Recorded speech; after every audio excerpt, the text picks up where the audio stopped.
Welcome to Safety School, where we crunch down health, safety and environment learning into simple, bite-sized snippets that you can use for your business, helping you improve your knowledge, boost your performance, and maybe even providing some inspiration. Let's get started. Hi there, and thanks for joining us. In this episode, we're going to give you 3 of our top tips to help you deliver better training for your employees. You'll have to excuse me if I cough or splutter during this session due to my current head cold or allergies, which I can't seem to get rid of, but we'll crack on. So firstly, in terms of looking at the planning of your training session, make sure that your content is pitched at a suitable technical level for your whole audience. This is quite key, otherwise you can lose either sections of your audience or your whole audience completely when it comes to delivery. Make sure that the learning is developed according to their existing knowledge. With that in mind, it's also equally important to understand that if you put groups of people into a training room that have a huge variance in terms of their existing knowledge, then the chances are that you're going to either pitch your training too high or too low and lose one of those groups completely from your engagement. So whenever you're planning who is to receive the training, just be aware of that as well, I would say, and make sure you're not putting in HSE professionals with interns that have just come through the door and have no background knowledge or appreciation of the subject matter.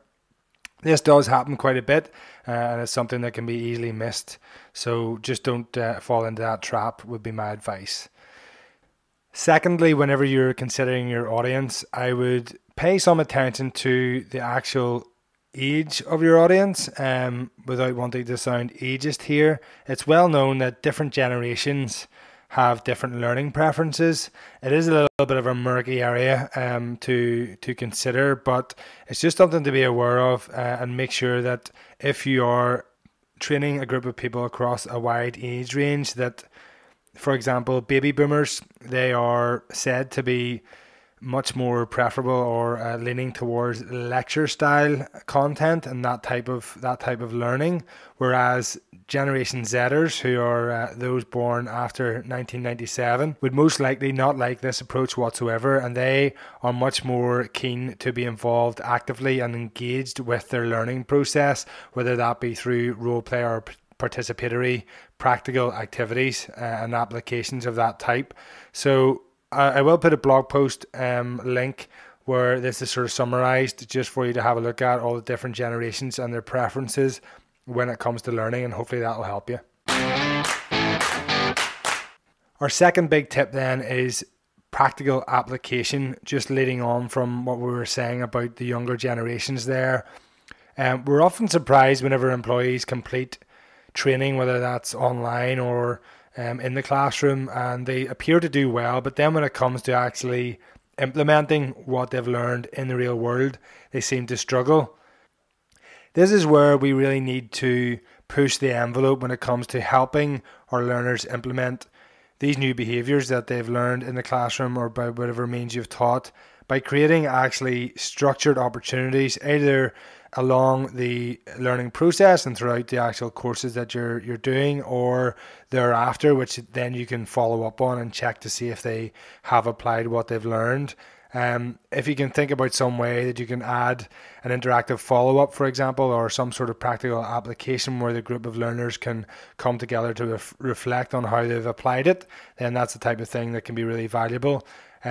If you are doing face-to-face training, you can create role play scenarios and get people involved. If it's online training, you can get teams and departments to come together to discuss what they're taking away from the online courses, for example, and then look at how they can use it to support the purpose of the business and so on. One thing I would say as well is to make sure that something we discussed a lot here at safety.com is the importance of soft skills, whether that be leadership, negotiation, collaboration, etc.